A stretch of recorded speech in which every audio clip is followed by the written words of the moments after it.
on stop position 2. 阿联酋 A380双层客机在停机坪上被大批警校团团围住，还有数十辆救护车紧急待命，因为经传爆发集体病毒感染，人数多达100人。We still need you out of the aisles and no baggage in the aisles.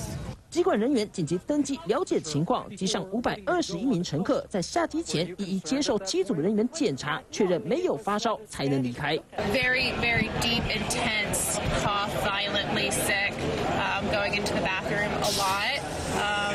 It was just so obvious. It was really bad. 据乘客描述，这架客机5号从杜拜飞往纽约，刚起飞不久就发生有多名乘客发烧病倒，引发机上一阵恐慌。乘客纷纷在网络上贴文，其中还包括一名美国饶舌歌手。They came in with paramedics and everything. They checked our temperature. They made us fill out a health report.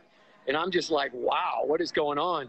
经过调查，航空公司澄清只有10人受到流感感染，但乘客痛批地勤人员监管松散，让病毒有机可乘。机组人员的处理更是马虎。Plane was actually asked the stewardess for a mask.